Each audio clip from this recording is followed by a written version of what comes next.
नमस्कार, India TV में आप सभी का स्वागत है। मैं साध्वी देवपूर्णा पतंजलि योगपीठ हरिद्वार से एक नए विषय को लेकर प्रस्तुत हुई हूँ। आज का मेरा टॉपिक है पैरालिसिस। पैरालिसिस जो कि एक क्रोनिक डिजीज़ है और बहुत से लोग अभी इससे पीड़ित हैं और ऐसा डेटा देखा गया है कि 2050 तक एक बहुत बड़ी जनसंख्या इस रोग से पीड़ित हो रही है। और उसका कारण है आज के लाइफस्टाइल, आज का रहन सहन। तो अब हम जानेंगे कि पैरालिसिस है क्या। किसी चीज़ को समझने से पहले हम ये जानेंगे कि वह क्या है। तो पैरालिसिस जहाँ पे हमारा वॉलेंट्री मूवमेंट डिस्टर्ब हो रहा है या नहीं हो पा रहा है, वो पार्टली हो या कम्प्लीटली हो, लोकलाइज हो या जनरलाइज हो, ये पैरालिसिस है। जैसे कि हाथों का मूवमेंट नहीं हो पाना, इसमें पार्शियल भी हो सकता है और कंप्लीट भी हो सकता है। अब हम टाइप्स जानेंगे पैरालिसिस से कितने टाइप्स के होते हैं। तो ये 5 प्रकार के पैरालिसिस हम देखते हैं। एक इसको हम प्लेजिया बोलते हैं। जैसे एक है पहला मोनोप्लेजिया। मोनोप्लेजिया में जैसे ये हमारे दोनों हैंड्स हैं, ब्रेकियम है, आर्म्स हैं और हैंड्स, तो इनको हम लिम्स कहते हैं। ये अपर लिम है और ये लोअर लिम है। तो अपर लिम में कोई एक पार्ट, कोई एक लेग या कोई आर्म यदि पैरालाइज्ड हो जाए तो इसको हम मोनोप्लेजिया बोलते हैं। डाईप्लेजिया में या तो दोनों सेम साइड, दोनों अपर आर्म मतलब अपर लिम और लोअर लिम, या तो अपर लिम पैरालाइज हो जाए या लोअर लिम पैरालाइज हो जाए, तो इसको हम बोलते हैं डाईप्लेजिया। फिर आता है हेमीप्लेजिया। तो हेमी का अर्थ होता है सेम साइड। तो जैसे इस साइड का लेग, इधर का लेग और इधर का हैंड यदि ये पैरालाइज हो जाता है, या इस साइड का, तो इसको हम बोलेंगे हेमीप्लेजिया। उसके आएगा टेट्राप्लेजिया। इसको हम एक और नाम है क्वाड्रिप्लेजिया भी बोलते हैं। तो इसमें दोनों लिम्स मतलब चारों limbs, upper limb and lower limb, ये चारों आउट ऑफ वर्क, मीन्स वहाँ पे मूवमेंट नहीं हो पाता है। तो देखने से तो हमें लगता है कि जैसे ये हाथों में डिसऑर्डर है या पैरों में डिसऑर्डर है, लोकलाइज्ड डिसऑर्डर है, बट एक्चुअली ये होता है कंट्रोल ये ब्रेन से, हमारे नर्वस सिस्टम से। तो एक प्रकार से नर्वस सिस्टम का डिसऑर्डर है यदि हम मॉडर्न मेडिकल साइंस के अकॉर्डिंग देखें तो। और यदि हम आयुर्वेद की तरफ जाएं तो ये वातजन्य डिजीज़ है। जब शरीर के अंदर 3 तत्वों से बॉडी का कंपोजिशन बताया गया है आयुर्वेद में, वात, पित्त, कफ, तो इन तीनों का बैलेंस होना बहुत ज़रूरी है। और इसको बैलेंस करने के लिए अलग अलग उपाय, अलग अलग लाइफस्टाइल बताई गई है, दिनचर्या, ऋतुचर्या, रात्रिचर्या आयुर्वेद के अनुसार।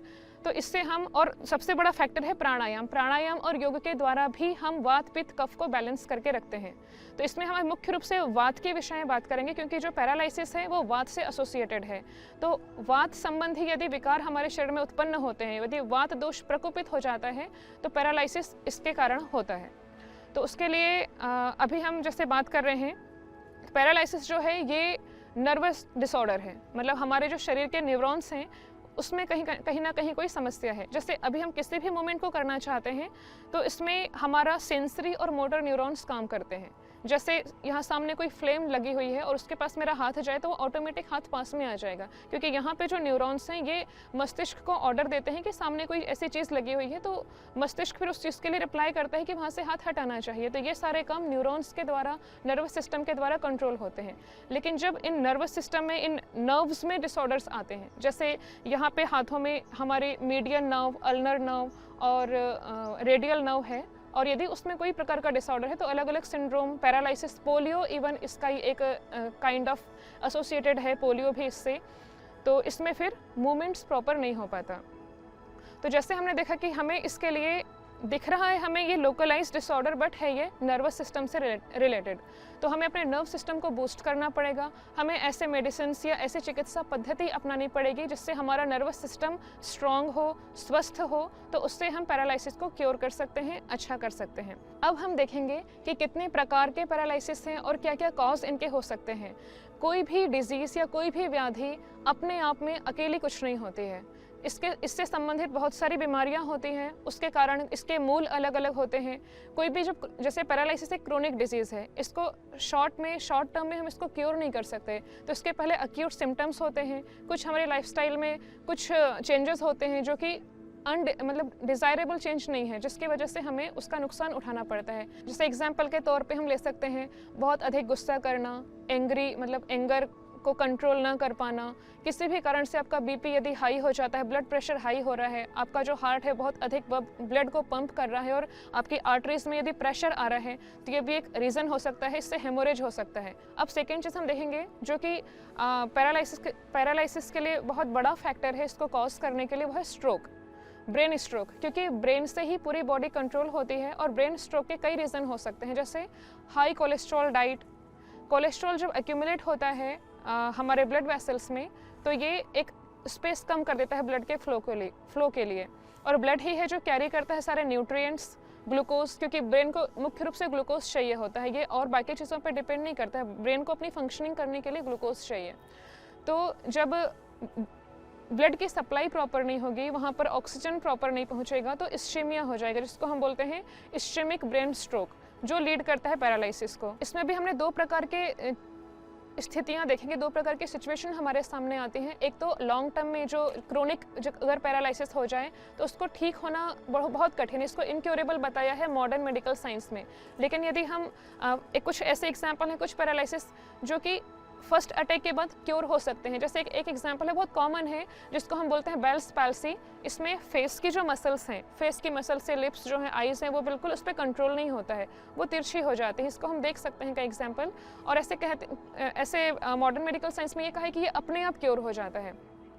लेकिन एक बार भी यदि बॉडी में एक प्रकार से किसी भी प्रकार से पैरालिसिस का अटैक आया या सिम्टम्स आए, तो ये बहुत ज़रूरी है और बहुत ज़्यादा कॉन्शियस रहने की और बहुत ज़्यादा सावधान रहने की ज़रूरत है। हमें अपने लाइफस्टाइल मॉडिफिकेशन और अपने जीवन में योग, प्राणायाम, दिनचर्या और अपनी ऋतुचर्या को इस तरह से अपनाने की ज़रूरत है, क्योंकि यदि बॉडी अब पूरी तरीके से तैयार है उन सिम्टम्स के साथ कि अगर फेवरेबल सिचुएशन आई तो ये कंडीशन फिर से उत्पन्न हो सकती है, और यदि इसको अवॉइड किया गया तो ये क्रोनिक में बदल जाएगा। और क्रोनिक मीन्स जो कि जिसको क्योर करना बड़ा मुश्किल हो जाता है। क्रोनिक मीन्स लॉन्ग टर्म के लिए वो डिसीज चलेगी। तो उसको ठीक करने के लिए हम अलग अलग तरीके के आसन, प्राणायाम, इसका अभ्यास करेंगे। पैरालिसिस का अटैक जब भी आता है तो कभी तो शॉर्ट टर्म में आता है, मतलब अचानक से इमीडिएटली ऐसा होता है कि रात में सोए और सुबह उठे तो हाथ पैर काम ही नहीं कर रहे हैं, ये स्थितियाँ भी बनती हैं। और कभी ऐसी वो होता है हेमरेज के कारण, क्योंकि अगर ब्रेन में किसी प्रकार का क्लॉट है और किसी भी प्रकार से नर्व की सप्लाई जो हो रही है वो प्रॉपर नहीं हो पा रही है, या हमारे नर्वस सिस्टम में न्यूरॉन्स में किसी प्रकार का डिजनरेशन आ रहा है, तो ये कारण हो सकता है।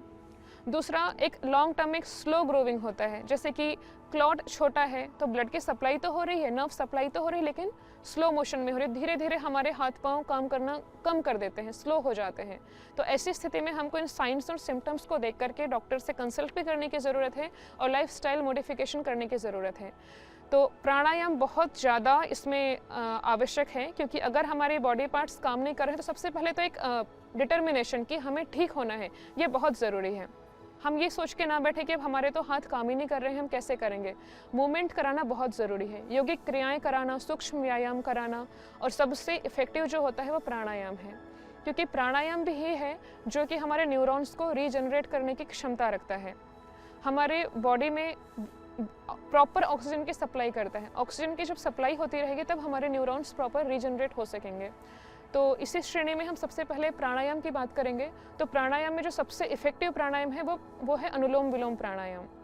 ये अनुलोम विलोम प्राणायाम हम जब करते हैं तो इसमें जो दोनों नोस्ट्रल हैं, जिसको हम ईड़ा और पिंगला कहते हैं, इसमें जो प्राण का प्रवाह होता है, वायु का प्रवाह होता है, वो हमारे जो ब्रेन है, ब्रेन के दोनों हेमिस्फीयर को, ब्रेन को पूरा संतुलित कर देता है, न्यूरॉन्स को रीजनरेट करता है, जिससे हमारे नर्व इम्पल्स प्रॉपर काम करने लगते हैं और पैरालिसिस को हम क्योर कर सकते हैं।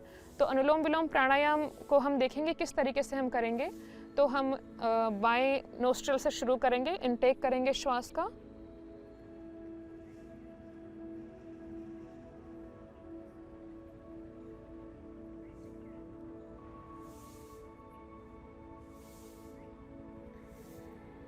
तो जैसे हमने अभी लेफ्ट नोस्ट्रल से इनहेल किया और राइट नोस्ट्रल से हमने एक्सहेल किया, अब सेम उसको अपोजिट करेंगे, तो राइट से इनहेल और लेफ्ट से एक्सहेल।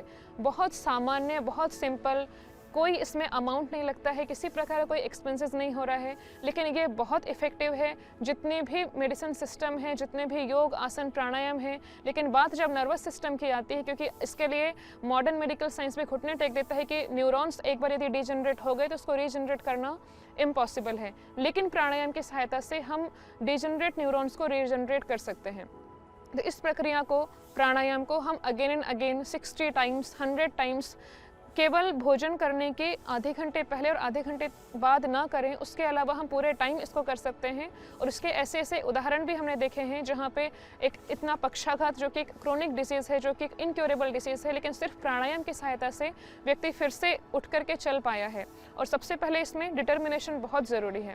तो प्राणायाम तो इसमें विशेष प्रकार से लाभकारी है। इसके अलावा हम सूक्ष्म व्यायाम का अभ्यास करेंगे ताकि हम अपने बॉडी में मूवमेंट करा करके ब्रेन का सपोर्ट करेंगे। ब्रेन को हम ये इंडिकेशन देंगे कि अभी इस तरीके के मूवमेंट करवाने हैं।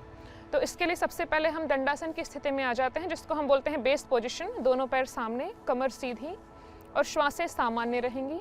तो पहले हम हाथों का सूक्ष्म व्यायाम करेंगे। तो हाथों को कंधों के समानांतर पैरेलल लेके आएंगे सामने और फिर हल्का हल्का उंगलियों को का मूवमेंट कराएंगे इस तरीके से। तो ये इसको हम कम से कम 25 बार ऐसे कर सकते हैं। फिर सेकंड नंबर में हम जैसे किसी को बुला रहे हैं इस तरीके से, इसको हम बोलते हैं नमन। एक तरीके से इसकी प्रक्रिया को बोलते हैं हठ योग में अंगुली नमन। तो ये अंगुली नमन हम करेंगे। फिर जैसे हम किसी को सामने से हटने के लिए कह रहे हैं, इस तरीके से मूवमेंट कराएंगे और श्वासें सामान्य रहेंगी, कमर गर्दन सीधी और जितनी हमारी क्षमता है उसके अनुसार ये मूवमेंट चलते रहेंगे। नेक्स्ट फोर्थ अभ्यास में हम दोनों हाथों में मुट्ठियां बना करके इसको गोल गोल क्लॉकवाइज एंटी क्लॉकवाइज 20 से 25 बार, शुरू हम 10 बार से भी कर सकते हैं। इस आराम आराम से इस मूवमेंट को करेंगे। इससे हमारी जो जितनी भी नर्व सप्लाई, ब्लड सप्लाई की वेसल्स हैं वो एक्टिवेट होती हैं। उनके बीच में किसी भी प्रकार का यदि कोई क्लॉट है, कोई ब्लॉकेज है तो वो ठीक हो जाता है। नेक्स्ट अभ्यास में लंबी गहरी श्वास लेंगे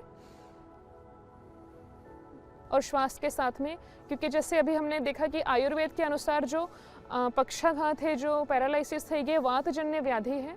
तो प्राणायाम का अभ्यास इसके लिए विशेष लाभकारी है, क्योंकि प्राणायाम से ही हम वात पित्त कफ तीनों का बैलेंस कर सकते हैं। इसके बाद नेक्स्ट हम साइड में इस तरीके से करेंगे।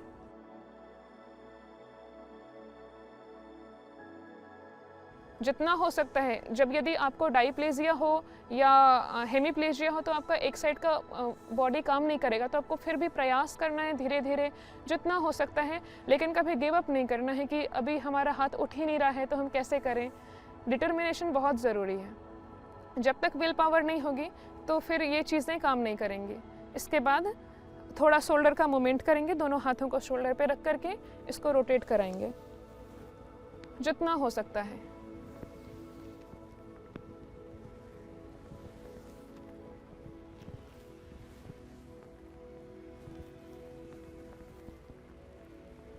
इसके बाद अगला अभ्यास करेंगे दोनों हाथों को ऊपर लॉक करके।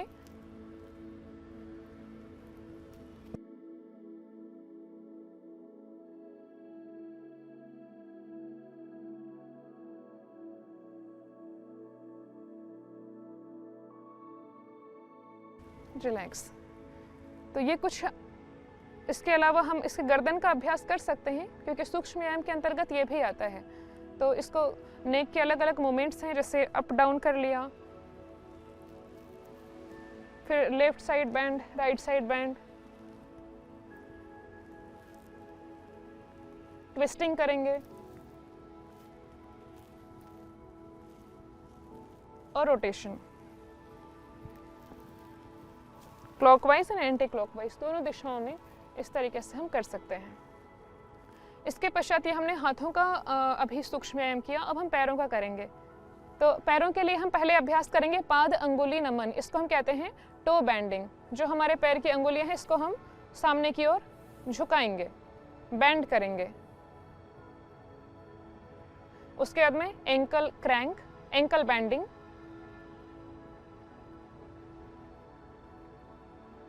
फिर पैरों को पूरा रोटेट कराएंगे। ये छोटे छोटे जो अभ्यास हैं, यदि हम इसको रेगुलर लाइफ में अपनाते रहें तो हमें कभी पैरालिसिस की समस्या ही नहीं होगी।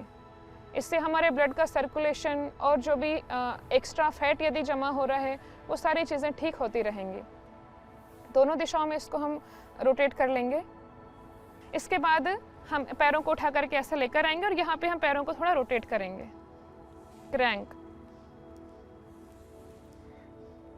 दोनों दिशाओं में इसको हम ऐसे रोटेट कर लेते हैं और घुटने को ऐसे पकड़ करके श्वास लेते हुए हम इसको प्रेस करेंगे। इसका अगला अभ्यास करेंगे। तो अगले अभ्यास में हम पुनः इस पैर को उठा करके, जैसे कोई बेबी को हम होल्ड करते हैं गोदी में और उसको झुलाते हैं, इस तरह से हम पैरों का मूवमेंट कराएंगे। ऐसे दूसरे पैर से भी जितनी हमारी क्षमता है उसके अनुसार करके इसको वापस दोनों पैरों से।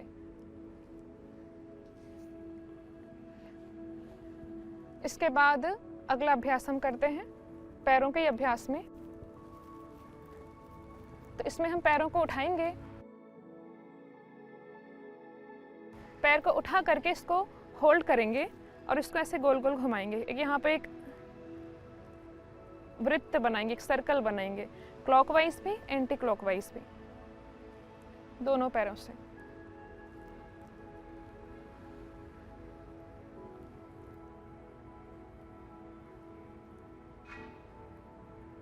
और श्वासों की गति सामान्य रहेगी।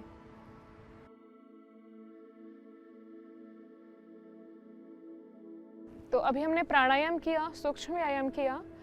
अब इसके बाद हम योगिक अभ्यास करेंगे। उसके पहले हम थोड़ा सा, क्योंकि जैसे मैंने बताया कि ये अकॉर्डिंग टू आयुर्वेदिक वात व्याधि है, प्राणायाम हमने इसलिए किया। अब हम वात को ठीक करने के लिए कुछ एक्यूप्रेशर करेंगे।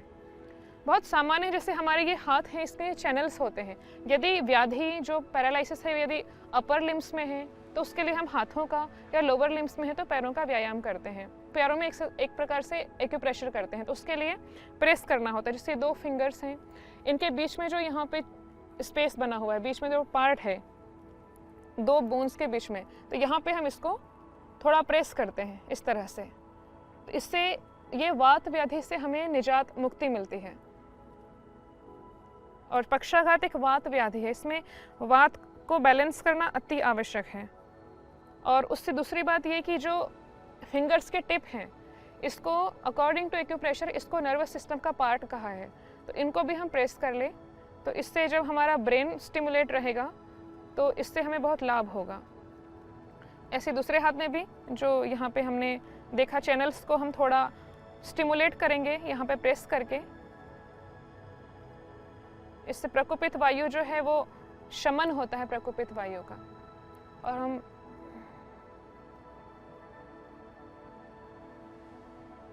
टिप्स पे भी हम एक बार एक्यूप्रेशर करें, फिंगर टिप्स पे।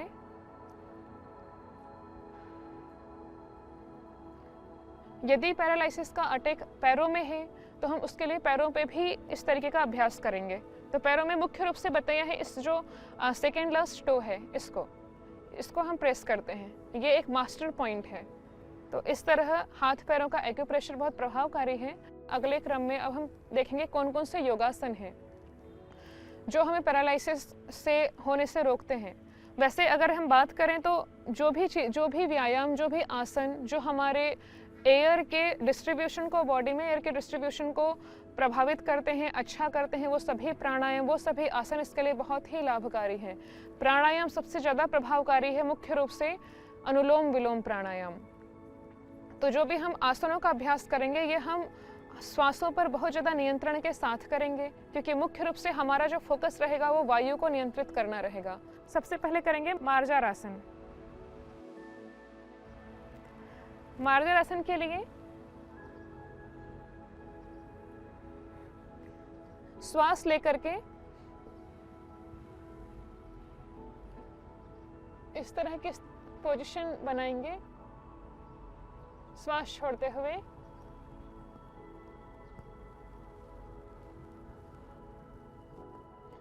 अपनी ग्रीवा को नीचे की ओर करेंगे और दृष्टि नीचे की ओर देखेंगे। श्वास लेते हुए पुनः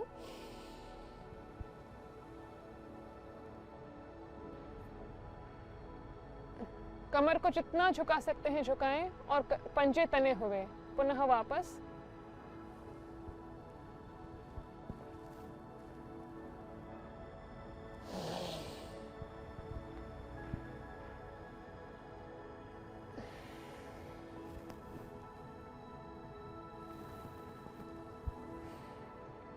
तो इस मार्जारासन के बाद में हम अगले अभ्यास करेंगे बैठने वाले। इसमें वज्रासन भी एक अभ्यास है। यदि किसी को अधिक व्याधि है तो वज्रासन में बैठें। इसके पश्चात वज्रासन में आने के बाद हम शशकासन का अभ्यास करेंगे।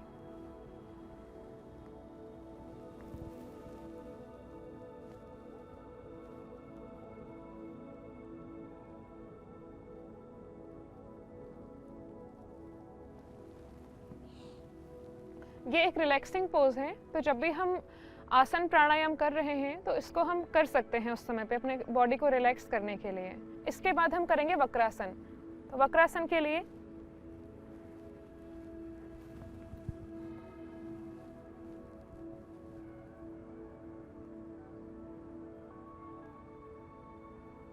अपनी बॉडी को जितना हो सकता है ट्विस्ट करने का प्रयास करेंगे और जितना यहाँ से हाथ हम छू पा रहे हैं, जहाँ तक हाथ जा पा रहा है वहाँ तक रखने का प्रयास करेंगे।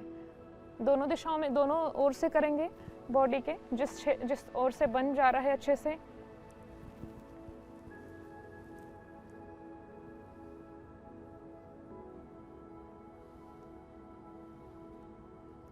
वक्रासन के बाद हम करेंगे गोमुखासन। तो गोमुखासन में एक पाँव नीचे होगा और दूसरा पाँव एक घुटने के ऊपर दूसरा घुटना होगा।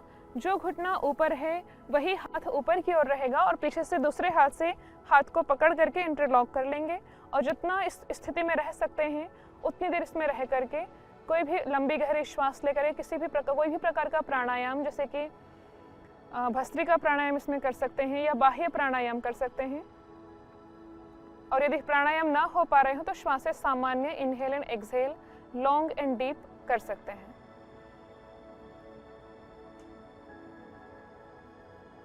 क्योंकि अभी हमारा मेन फोकस है वात को बैलेंस करना, और वायु को हम यदि प्रॉपर इनहेल एक्सहेल कंसंट्रेशन के साथ करेंगे तो वात व्याधि या वात जो है वो शमन होगा उसका।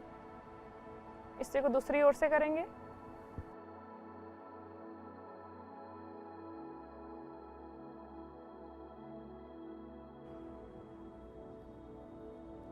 वक्रासन और गोमुखासन के बाद हम अगला अभ्यास करेंगे स्थित कोणासन। स्थित कोणासन में जितना हो सकता है हम दोनों पैरों में गैप करके हाथों को पैरों के अंगूठे को हाथों से पकड़ करके हाथों को देखेंगे, उंगलियों को। इसी प्रकार दूसरी ओर।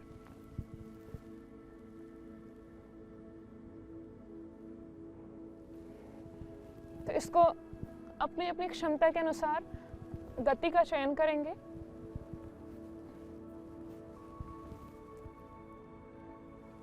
तो इस प्रकार से हम स्थित कोणासन करते हैं। तो स्वस्थ रहने के लिए न केवल फिजिकल बॉडी बल्कि हमारा मन, हमारी आत्मा भी स्वस्थ रहे। इवन WHO ने भी अपनी डेफिनेशन में इस चीज़ को इंक्लूड किया है कि स्वस्थ रहना केवल बीमारियों का अभाव नहीं है, not mayor absence of disease, बल्कि हम फिजिकली, मेंटली, स्पिरिचुअली, सोशली स्वस्थ रहें।